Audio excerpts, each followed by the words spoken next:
Por favor, se lo ruego, cuide de mis pequeñas, susurró la mujer con la voz quebrada, después de haber sido golpeada y dejada a su suerte por traer al mundo 3 niñas iguales. Frente a ella, el apache que la encontró la miró largo y hondo, y lo que él respondió en ese momento cambiaría para siempre el camino de esas 5 almas. Hola, mi querido amigo. Soy Ricardo Rodríguez, el narrador de Sueños y Destinos. Antes de comenzar, te invito a suscribirte a nuestro canal y cuéntame, ¿desde qué ciudad nos estás viendo? Un fuerte abrazo y disfruta la historia. El viento cortaba la piel como cuchilla de hielo. Tawari guió su caballo por el sendero estrecho que serpenteaba entre los pinos cargados de nieve, sus cascos marcando un ritmo pausado sobre la tierra helada. Enero de 1877 había llegado con más frío del que recordaba en años.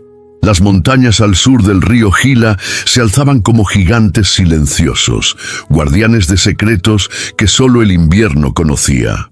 Llevaba 3 días cabalgando desde su territorio, con las alforjas llenas de pieles de venado y raíces de yuca que pensaba intercambiar en la misión española.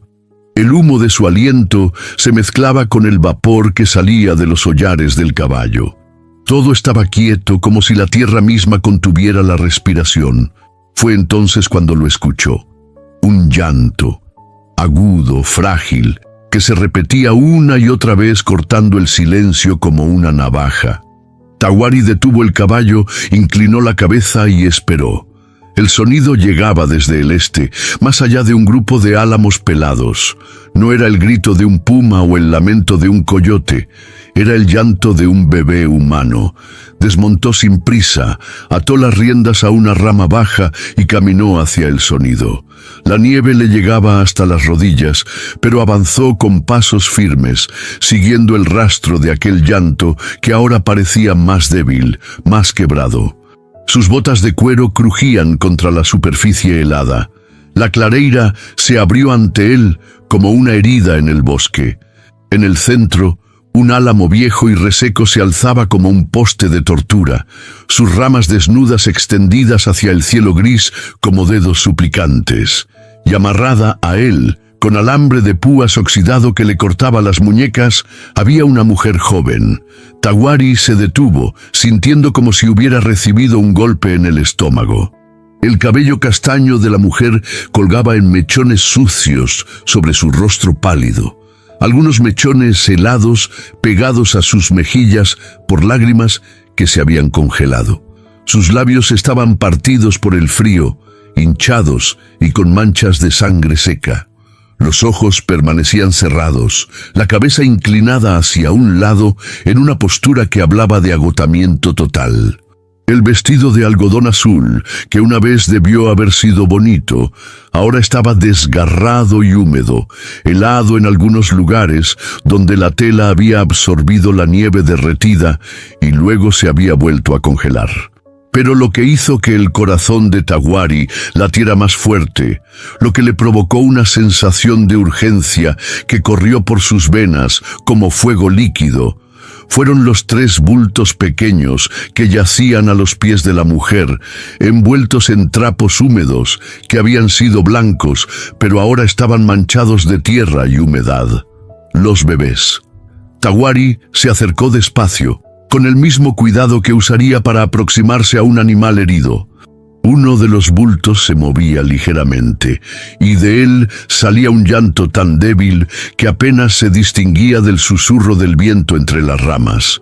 Los otros 2 estaban inquietantemente quietos, pero cuando se arrodilló junto a ellos, pudo ver el leve movimiento de sus pequeños pechos subiendo y bajando con respiraciones laboriosas. La mujer abrió los ojos cuando escuchó sus pasos en la nieve compactada. Eran ojos verdes, del color de las aguas profundas de los lagos de montaña, pero ahora estaban vidriosos por la fiebre y el agotamiento. Sin embargo, en ellos ardía algo que el frío no había podido apagar: la determinación feroz de una madre dispuesta a todo por proteger a sus crías. «No deje que se lleven a mis hijas», susurró con una voz que sonaba como papel, quemándose, rasposa y quebrada. Se lo ruego por todo lo sagrado. No deje que regresen por ellas. Sus palabras salían entrecortadas, cada sílaba un esfuerzo que le costaba energía que no podía permitirse perder. Tawari pudo ver cómo temblaba, no solo por el frío, sino por el miedo que la consumía desde adentro. Tawari no dijo nada, pero algo en su silencio pareció tranquilizar a la mujer. Se agachó junto a los bebés y tocó sus rostros diminutos con la palma de la mano, sintiendo la textura de su piel suave, pero alarmantemente fría. Eran como pequeñas piedras de río en invierno, frías al tacto, pero con una vida tenue, pulsando en su interior. Podía sentir el soplo tenue de sus alientos, pequeñas nubes de vapor que apenas se veían, pero que significaban la diferencia entre la vida y la muerte. Sus caritas eran perfectas, con esas mejillas redondas que tienen todos los recién nacidos, pero estaban pálidas, casi azuladas en los labios. Una de las niñas tenía el cabello oscuro como su madre, otra era rubia como el trigo maduro, y la tercera tenía mechones rojizos que brillaban como cobre bajo la luz gris del día nublado. Estaban vivos, pero no por mucho tiempo. Tawari había visto suficientes inviernos para saber que el frío podía llevarse una vida en cuestión de horas, y estos pequeños seres no tenían la fuerza para resistir mucho más. Sacó la cuchilla curva que llevaba en el cinto, una hoja que había heredado de su padre y que mantenía tan afilada que podía cortar el cabello de un solo tajo. Se acercó a la mujer, moviéndose despacio para no asustarla. Ella no retrocedió, aunque sus ojos siguieron cada movimiento de la hoja con una mezcla de esperanza y terror. Era claro que había estado esperando la muerte, pero ahora se atrevía a esperar algo diferente. Con cuidado, Tawari comenzó a cortar el alambre que la mantenía atada al árbol. El metal estaba oxidado y había mordido profundamente la piel de sus muñecas. La sangre había brotado de las heridas y se había mezclado con la humedad, creando costras rojas y marrones que hablaban de horas de sufrimiento. Cada corte del alambre liberaba un poco más de presión, y con cada liberación, la mujer respiraba un poco más profundo. Cuando finalmente quedó libre, se desplomó hacia adelante como una muñeca rota. Tawari la sostuvo antes de que cayera, sorprendido por lo liviana que estaba. Era como sostener un pájaro herido, tan frágil que temía que pudiera romperse con demasiada presión. Podía sentir sus costillas a través de la tela húmeda del vestido, y se dio cuenta de que había estado sin comer durante mucho tiempo. ¿Puede caminar?, preguntó en voz baja, aunque ya sabía la respuesta. Ella trató de incorporarse, pero sus piernas no la sostuvieron.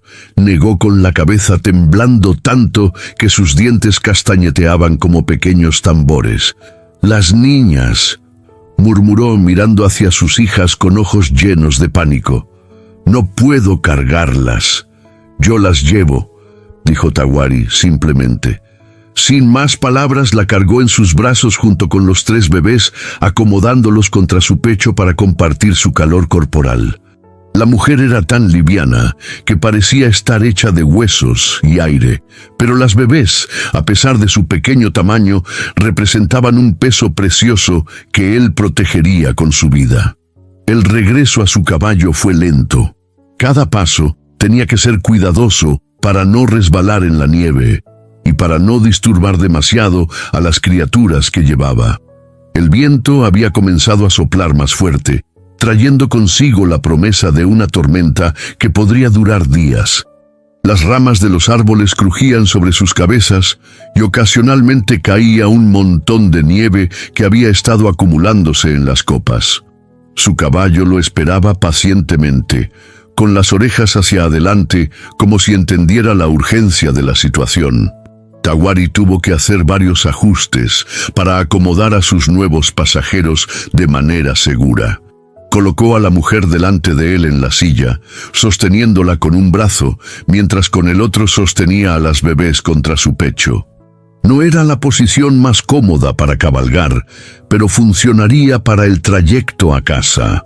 El viaje, que normalmente le tomaba media hora, se extendió a más de 1 hora. Cada paso del caballo tenía que ser medido y cuidadoso. La mujer se desvanecía y recuperaba la conciencia en oleadas, a veces murmurando palabras incomprensibles, a veces quedándose tan quieta que él tenía que revisar que siguiera respirando. Las bebés apenas se movían, lo cual lo preocupaba tanto como lo tranquilizaba. Por un lado, su quietud significaba que no estaban gastando energía preciosa. Por otro lado, la falta de movimiento podía indicar que estaban hundiéndose más profundamente en una hipotermia peligrosa. La cabaña de Tawari se alzaba en lo alto de la ladera, medio escondida entre pinos altos y rocas grises que la protegían de los vientos más fuertes. Estaba construida con troncos de pino que él mismo había cortado, descortezado y ensamblado con técnicas que había aprendido de su abuelo. Los espacios entre los troncos estaban sellados con una mezcla de barro, musgo y pelo de animal que mantenía fuera el frío. El techo era de tablas de madera cubiertas con corteza de abedul y una capa gruesa de tierra que en primavera se llenaba de flores silvestres. Una chimenea de piedras del río se alzaba por un costado, humeando como un pequeño volcán contra el cielo gris. El humo que salía era blanco y constante, señal de que la madera estaba seca y el tiro funcionaba bien. Había tardado 2 veranos en construir la cabaña, cortando cada tronco durante las horas más frescas del amanecer, acarreando cada piedra desde el lecho del arroyo, pensando siempre que sería suficiente para un hombre solo, que necesitaba poco más que un lugar seco donde dormir y un fuego donde cocinar. Ahora, mientras empujaba la puerta de madera maciza con el hombro, sosteniendo a la mujer y los bebés con cuidado extremo, se dio cuenta de que nunca había imaginado que alguien más la necesitaría, que su refugio personal se convertiría en el último bastión entre la vida y la muerte para 4 personas completamente dependientes de él. El interior estaba tibio, impregnado del aroma a madera de pino, humo de leña y las hierbas secas que colgaban en manojos del techo. El fuego en la chimenea se había reducido a brasas rojizas que pulsaban como un corazón, pero aún daba suficiente calor para que la diferencia de temperatura fuera inmediatamente reconfortante. La cabaña era simple pero sólida. Una cama grande cubierta con pieles de oso y mantas de lana tejidas a mano. Una mesa de madera burda, pero resistente. 2 sillas que él había tallado durante las noches largas de invierno y estantes donde guardaba sus posesiones más preciadas. Tawari depositó a la mujer en su propia cama con una gentileza que contrastaba con su apariencia ruda. La cama estaba cubierta con pieles que había curtido él mismo. Oso negro para las noches más frías, venado para las templadas, y sobre todo una manta de lana que había intercambiado por 3 pieles de castor el invierno anterior. Los bebés los colocó en una improvisada cuna cerca del fuego, envueltos en la mejor manta que tenía, una tejida con lana de oveja tan suave que parecía algodón. Trabajó en silencio, con la eficiencia de un hombre acostumbrado a resolver problemas de supervivencia. Primero avivó las llamas, hasta que el cuarto se llenó de luz dorada que danzaba en las paredes de troncos, creando sombras que se movían como espíritus benevolentes. El calor comenzó a expandirse, luchando contra el frío que se había metido en los huesos de sus huéspedes inesperados. Luego se dirigió a su despensa, un rincón de la cabaña donde guardaba sus provisiones en vasijas de barro y sacos de cuero. Tenía leche de cabra fresca que había ordeñado esa mañana, antes de comenzar su viaje interrumpido.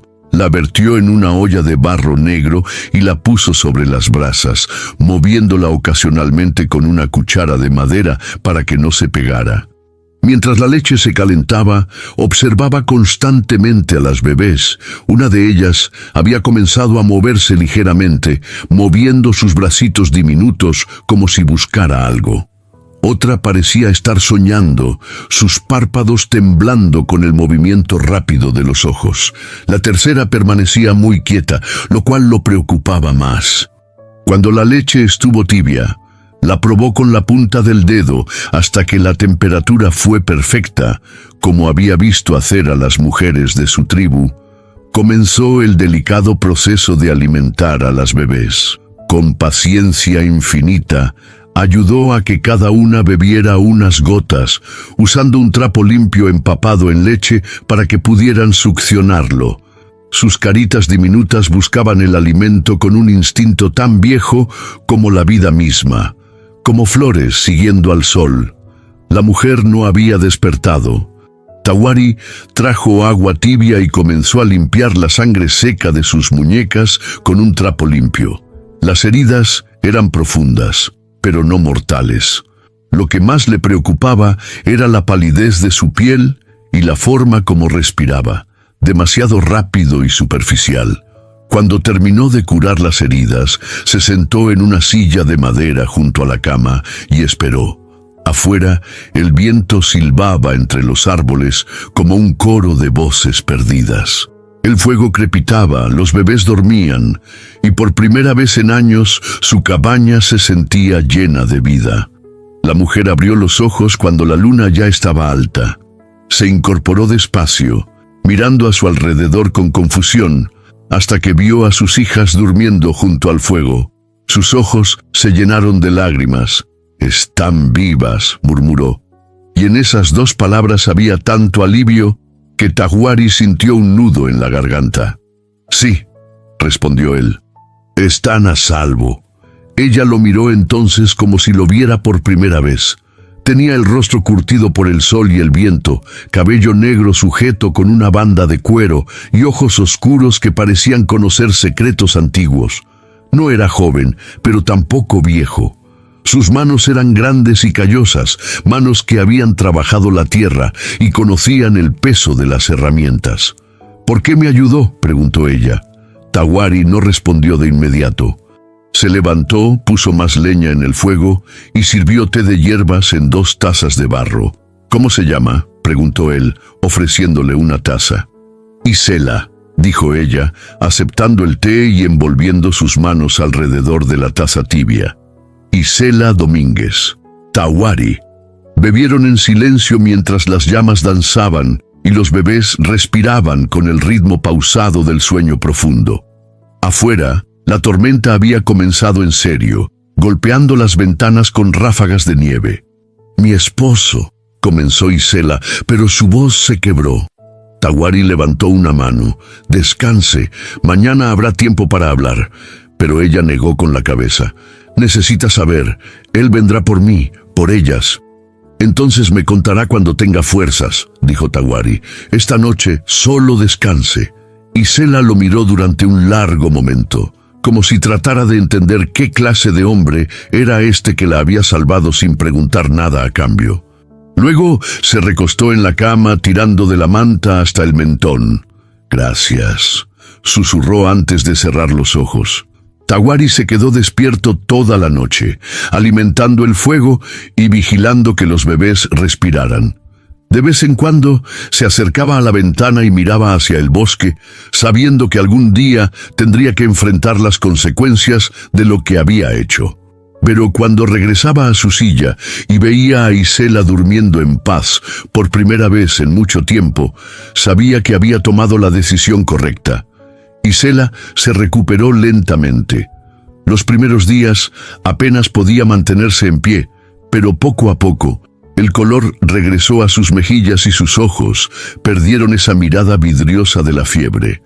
Los bebés también se fortalecían. Sus llantos, que al principio sonaban como gemidos de gatitos enfermos, ahora llenaban la cabaña con voces claras y exigentes. Fue una semana después Cuando Isela finalmente le contó su historia, estaban sentados junto al fuego después de la cena.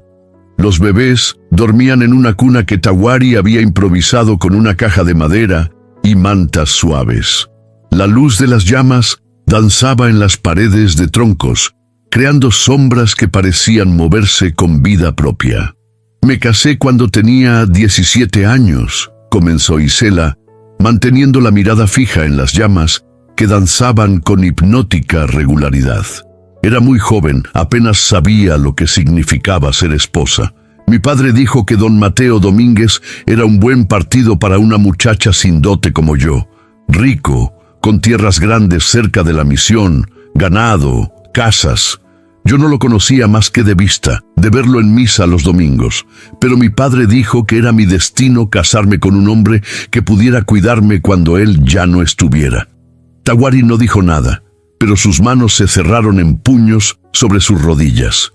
Había algo en el tono de Isela que le decía que esta historia no tendría el final feliz que toda jovencita sueña para su boda. La boda fue grande, con toda la gente importante del pueblo. Don Mateo tenía 40 años y acababa de enviudar. Su primera esposa, doña Carmen, había muerto de fiebre después de 10 años de matrimonio sin darle hijos. Los curanderos dijeron que era porque ella era demasiado delicada, demasiado frágil para la maternidad.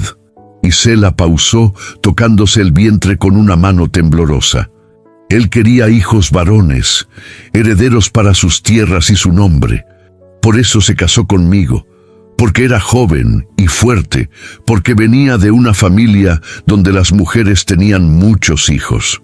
Una de las bebés se agitó en su sueño, haciendo un pequeño ruido que sonaba como el maullar de un gatito. Isela extendió la mano hacia ella instintivamente, acariciando su cabecita con una ternura que contrastaba con la amargura de sus palabras. Pero yo solo le di hijas. 3 hijas hermosas, perfectas, pero para él fueron como 3 fracasos. Su voz se quebró ligeramente. Cuando nació la primera, Alina, él se molestó, pero dijo que la próxima vez sería diferente. Cuando llegó Rosa un año después, comenzó a tratarme con frieza, como si yo hubiera hecho algo malo a propósito. Y cuando las gemelas nacieron... ¿Gemelas? Tawari miró hacia la cuna donde dormían las 3 bebés. Rosa y Jacinta son gemelas, explicó Isela. Nacieron con pocas horas de diferencia. Cuando el partero le dijo a don Mateo que había tenido 2 hijas más y que ninguna era varón, él cambió, se puso como loco.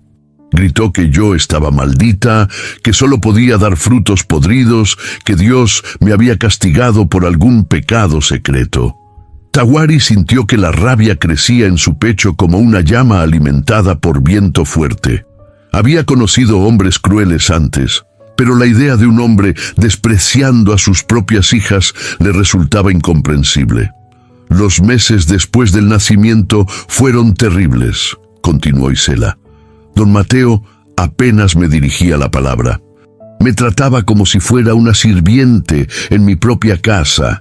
A las niñas las veía como bocas inútiles que alimentar, cargas que había que soportar. Decía que 3 mujeres más en el mundo no servían para nada, que yo había traído una maldición a su casa. El fuego crepitó, mandando chispas hacia la chimenea. En la cuna improvisada, las 3 bebés dormían con la respiración pausada de quienes finalmente se sienten seguras. ¿Cuándo decidió? Tawari no pudo terminar la pregunta. Hace una semana. Las niñas estaban llorando por la noche como hacen todos los bebés, y él se levantó furioso. Dijo que no podía soportar más el ruido, que éramos como animales salvajes perturbando su paz. Al día siguiente vino con cuerdas y alambre. Isela cerró los ojos como si pudiera bloquear la memoria. Me dijo que el invierno sería nuestro juez, que si Dios quería que viviéramos, encontraría la manera. Si no, entonces significaba que nunca debimos haber nacido. Pero usted no está muerta, dijo Tawari, su voz cargada de una emoción que no podía nombrar. Y sus hijas tampoco. Isela lo miró entonces, y por primera vez desde que había comenzado su relato, había algo parecido a la esperanza en sus ojos. Por usted. Usted fue la manera que Dios encontró de salvarnos. Se quedaron en silencio durante largo rato. El viento había comenzado a soplar de nuevo, pero ya no sonaba amenazante. Era solo el viento, parte del mundo que continuaba girando a pesar del dolor. Él vendrá por nosotras, dijo Isela finalmente. Don Mateo no acepta que sus posesiones escapen. ¿Posesiones? Así es como él nos ve, como sus vacas, sus caballos, cosas que le pertenecen. Tawari se levantó y caminó hacia la ventana. Afuera, la nieve había comenzado a derretirse en algunos lugares, creando pequeños arroyos que brillaban bajo la luz de la luna. «Aquí sus hijas no son posesiones», dijo sin voltearse, «son regalos para la tierra». Al día siguiente llegó Nana. La anciana apache apareció por el sendero como una sombra que caminara, silenciosa y segura a pesar de su edad avanzada. Llevaba un morral de cuero lleno de maíz molido y hierbas medicinales. Tawari la recibió con respeto, besando su mano arrugada antes de invitarla a entrar. Nana examinó a Isela y a los bebés con ojos que habían visto nacer y morir a muchas generaciones. Murmuró palabras en apache mientras tocaba las frentes de las niñas y preparó un té especial para Isela que olía a salvia y miel silvestre. «Las niñas son fuertes», dijo Nana en español entrecortado. «Nacieron para sobrevivir». Pero había algo más. Nana había venido también con noticias. En la misión hablan de una mujer que se volvió loca y huyó con sus hijas, le dijo a Tawari cuando estuvieron solos. El esposo ofrece dinero por quien la traiga de vuelta. Dice que está enferma, que necesita cuidados. Tawari apretó los dientes. ¿Cuánto dinero? Suficiente para tentar a hombres desesperados. Esa noche, Tawari comenzó a preparar la cabaña para defenderse. Reforzó las puertas con maderos extra, apiló leña hasta el techo para tener combustible durante un sitio largo, y afiló sus cuchillos hasta que el metal brillaba como agua bajo la luna. Isela lo observaba trabajar sin decir nada, pero sus ojos reflejaban miedo y algo más. Culpa. No tenía derecho a traerle este problema, dijo finalmente. Tawari se detuvo en su trabajo y la miró. No hay problema. Solo hay una familia que proteger. Familia. Eso es lo que somos ahora, dijo él simplemente, y regresó a afilar su cuchilla. Los hombres llegaron una semana después, cuando el sol de la mañana apenas comenzaba a calentar la nieve acumulada en el techo de la cabaña, y el vapor se alzaba de las superficies heladas como pequeños fantasmas. Isela estaba amamantando a las bebés junto al fuego, una rutina que había desarrollado en los días de recuperación, cuando escuchó el sonido inconfundible de cascos en el sendero. No era el galope rápido de un viajero solitario, sino el avance medido y deliberado de varios caballos moviéndose en formación.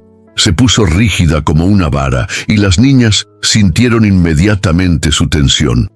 Alina, que había estado mamando placenteramente, se separó del pecho y comenzó a llorar con esa agudeza que tienen los bebés cuando sienten peligro. Rosa y Jacinta la siguieron, como si un hilo invisible las conectara a todas, creando un coro de llanto que llenó la cabaña de alarma. Tawari había estado esperando este momento desde la noche que llegó Nana con las noticias. Había estado afilando sus cuchillos cada tarde, revisando las defensas de la cabaña, preparando pequeños escondites donde Isela y las niñas podrían refugiarse si fuera necesario. Pero también sabía que la espera era la parte más difícil de cualquier batalla. Los nervios se tensan, la mente imagina todos los posibles escenarios y el corazón late tan fuerte que parece que va a salirse del pecho. Se levantó sin prisa, con movimientos controlados que no revelaran su estado de alerta. Se ató el cuchillo al cinto, verificó que la empuñadura estuviera limpia de humedad para que no se resbalara de su mano en un momento crítico, y caminó hacia la puerta. Por la ventana pequeña que había tallado en la pared norte, pudo ver a 4 hombres montados a caballo, todos armados con pistolas y rifles que brillaban bajo el sol matutino. No reconoció a ninguno de los jinetes, pero todos tenían esa postura y esa mirada que él había aprendido a identificar en mercenarios y cazadores de recompensas. Hombres acostumbrados a trabajos sucios, que habían endurecido sus corazones contra la compasión para poder hacer lo que les pagaran por hacer. Llevaban ropa de viaje polvoricienta, sombreros de ala ancha que les ensombrecían los rostros, y esa manera particular de sentarse en la silla que hablaba de muchas horas cabalgando y poca paciencia para conversaciones corteses. «¿Isela Domínguez está aquí?», gritó uno de ellos, un hombre barbudo con sombrero negro y una cicatriz que le cruzaba desde la oreja hasta el mentón. Su voz tenía la rudeza de quien está acostumbrado a que le obedezcan de inmediato. Tawari abrió la puerta y salió, cerrándola detrás de él con cuidado para bloquear el frío, pero también para crear una barrera entre estos hombres y las mujeres que protegía.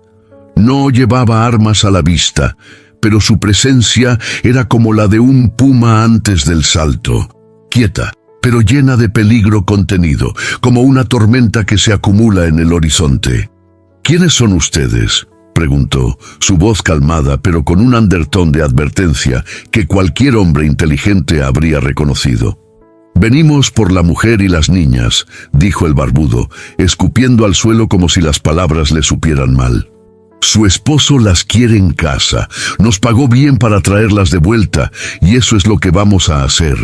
«¿Esposo?», Tawari ladeó la cabeza, como si la palabra fuera nueva para él.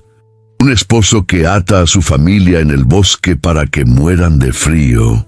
Los hombres intercambiaron miradas rápidas, y Tawari pudo ver que había tocado un punto sensible.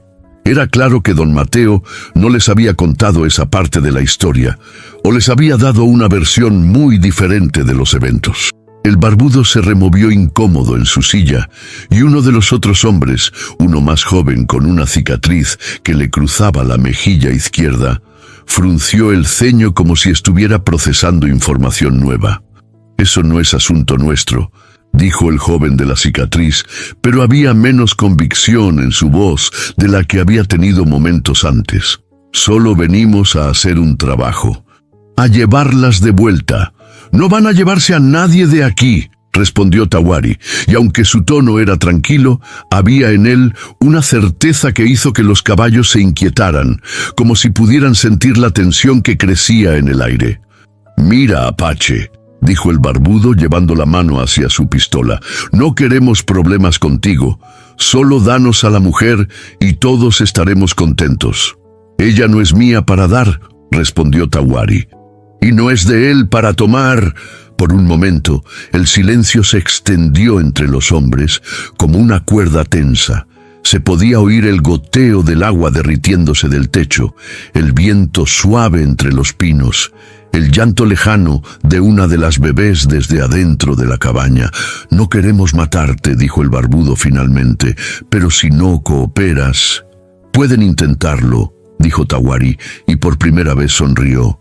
No era una sonrisa agradable. Los 4 hombres se miraron otra vez.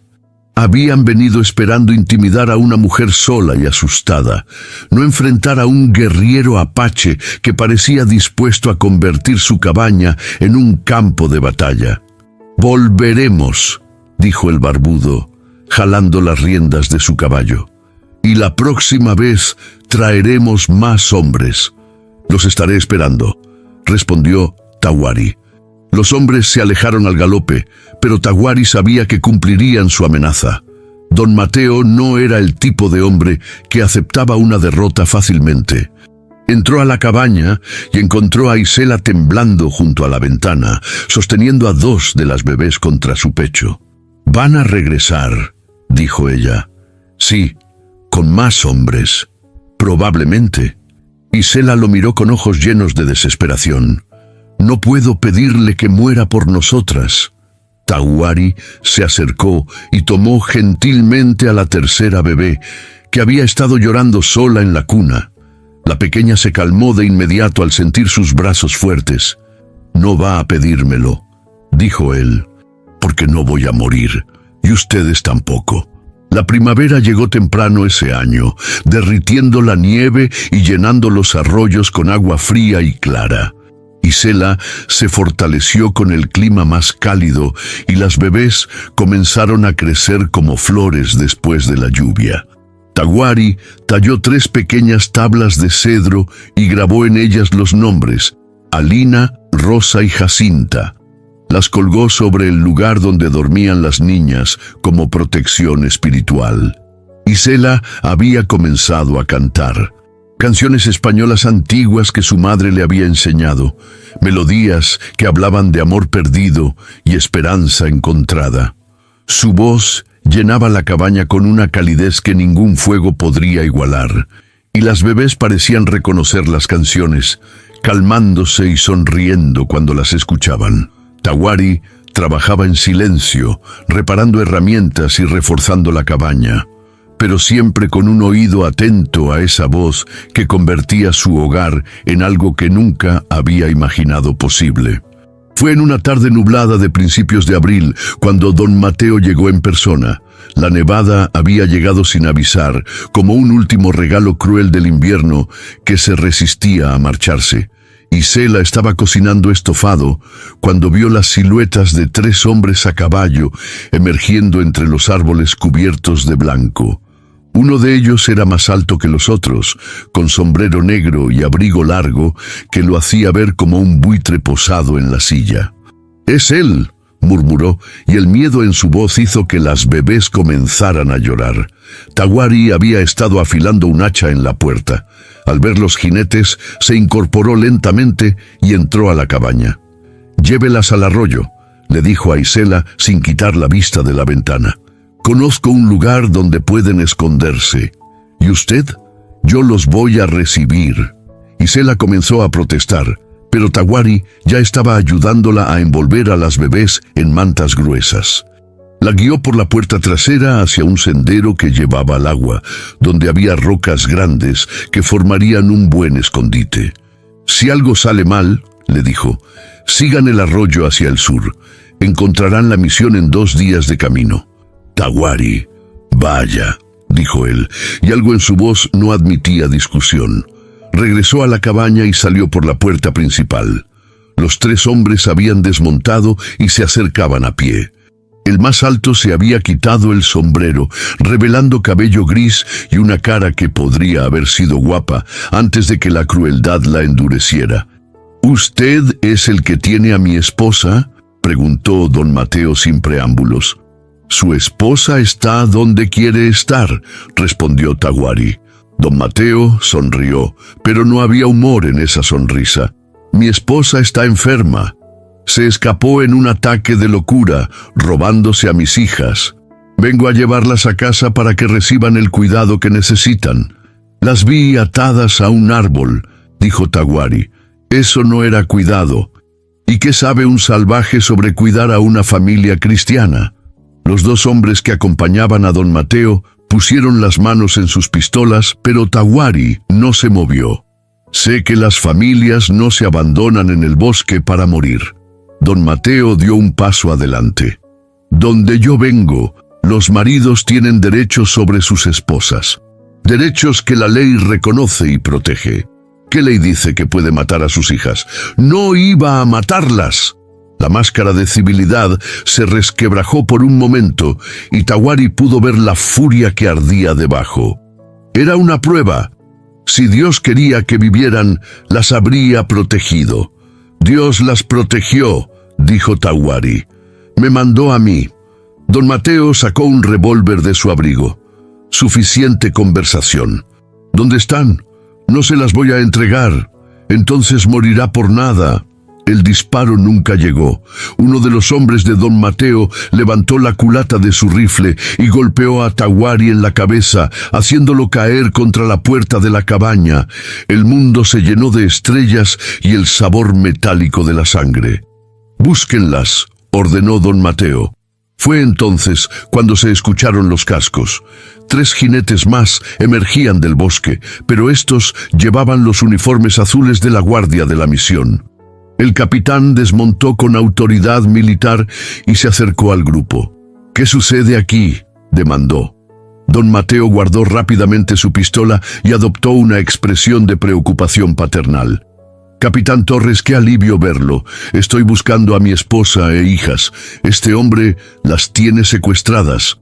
Tahuari trató de levantarse, pero la cabeza le daba vueltas. La sangre goteaba de una herida en su frente. «¿Es cierto eso?», preguntó el capitán. Antes de que Tahuari pudiera responder, Isela apareció entre los árboles, cargando a las 3 bebés. «¡Capitán!», gritó, «no escuche sus mentiras». Don Mateo sonrió triunfante. «Isela, querida, has estado enferma. Ven, es hora de volver a casa». Pero Isela no se movió. «Este hombre me ató a un árbol en el bosque y dejó a mis hijas para que murieran de frío.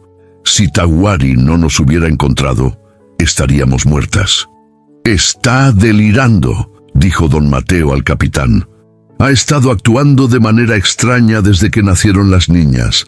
A veces inventa historias terribles». «¿Es verdad eso, señora?», preguntó el capitán Torres. Isela se acercó, sosteniendo a las bebés como evidencia. «Mire mis muñecas, capitán. ¿Ve estas cicatrices? Alambre de púas. Mire a mis hijas. ¿Parecen niñas que han estado cómodas en casa?». El capitán examinó las marcas en las muñecas de Isela. Luego miró a las bebés. Estaban sanas ahora, pero era claro que habían pasado por algo terrible. «Don Mateo», dijo el capitán lentamente, «estas son acusaciones muy serias.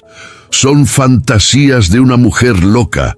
Entonces, ¿no le importará acompañarme a la misión para aclarar este asunto?», dijo el capitán. No era una petición. Don Mateo miró a sus hombres, luego a Tahuari, quien finalmente había logrado ponerse en pie. «Esto no ha terminado», murmuró.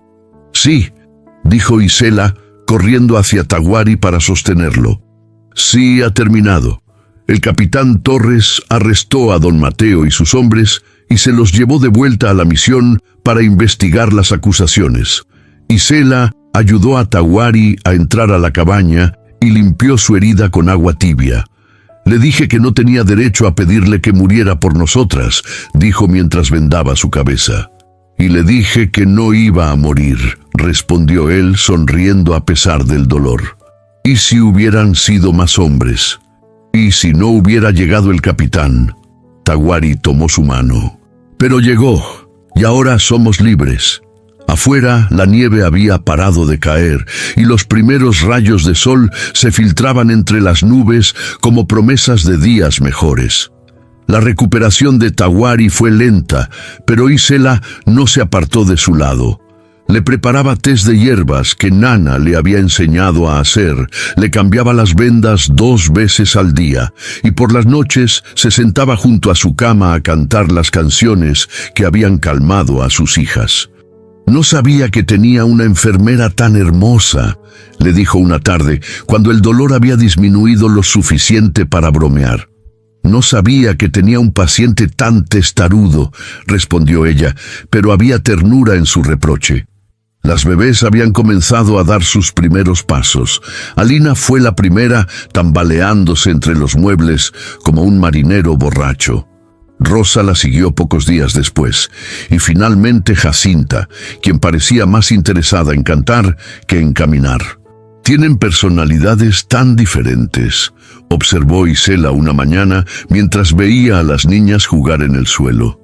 «Alina es aventurera, Rosa es observadora, y Jacinta vive en un mundo de música, como su madre», dijo Tahuari. Fue durante esas semanas de convalecencia que comenzaron a planear el futuro. Tahuari propuso ampliar la cabaña, construir más cuartos para que las niñas tuvieran su propio espacio. Isela sugirió que podrían recibir viajeros cansados, ofrecerles comida y refugio a cambio de historias del mundo exterior. «¿Cómo la llamaríamos?», preguntó Tahuari. «¿La casa? La casa de huéspedes». Isela pensó por un momento, mirando el fuego que ardía en la chimenea. «Hogar del fuego», dijo finalmente, «porque este fuego nos salvó la vida». «Hogar del fuego», repitió Tawari, probando las palabras. «Me gusta».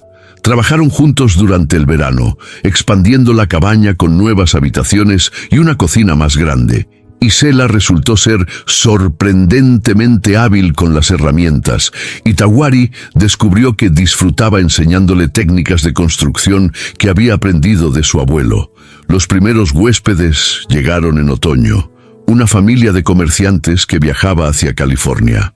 Isela les preparó estofado de pollo con chile suave y pan de maíz dulce, mientras Tawari cuidó de sus caballos y les dio consejos sobre los senderos de montaña.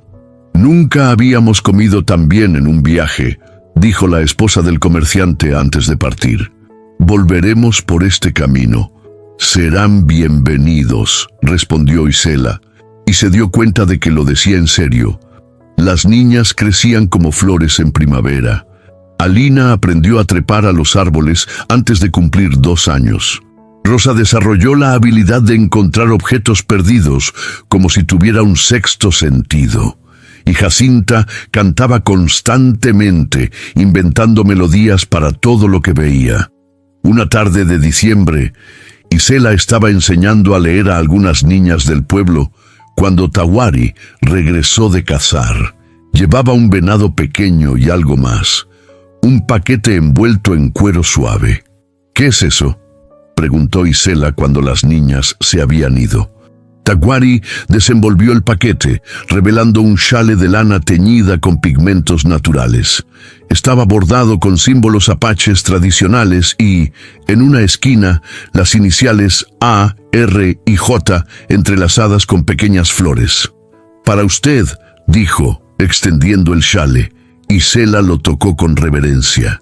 «Es hermoso. ¿Cuándo tuvo tiempo de hacer esto?» «Por las noches, cuando todos duermen». «¿Por qué?» Tawari se acercó y le puso el chale sobre los hombros. «Porque quería que supiera que pertenece aquí, que este es su hogar». Isela sintió que los ojos se le llenaban de lágrimas. «Ya lo sabía. Sí, desde la primera noche que cantó para mis hijas».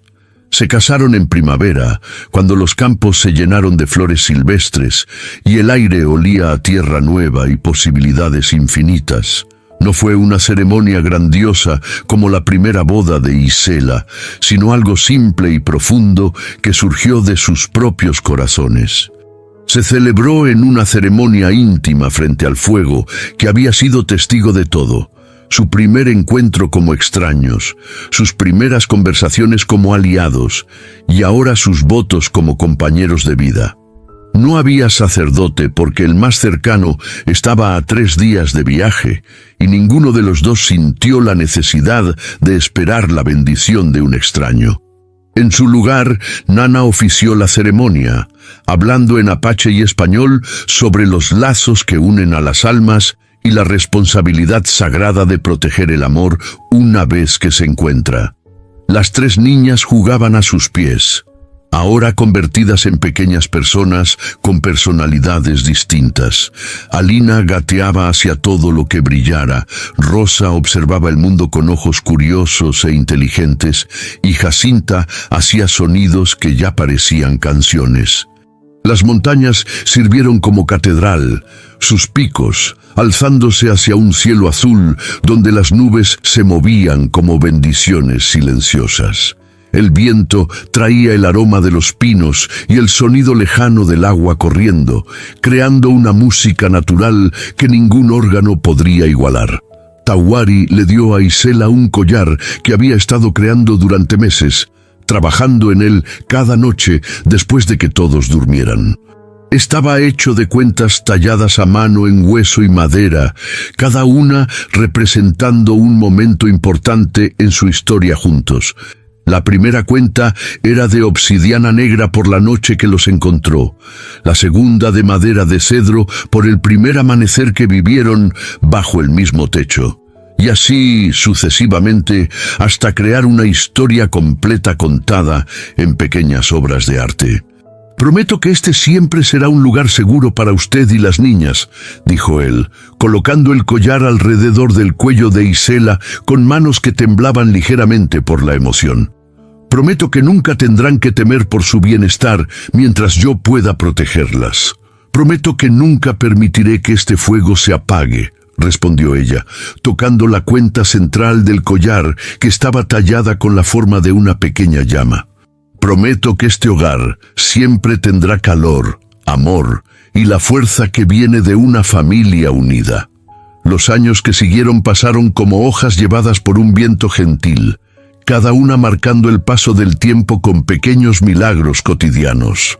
El hogar del fuego se convirtió en más que una simple casa de huéspedes.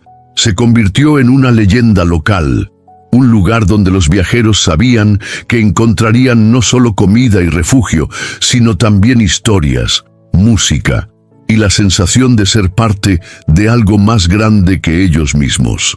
Isela resultó ser una cocinera excepcional, capaz de transformar los ingredientes más simples en banquetes que los huéspedes recordarían durante años.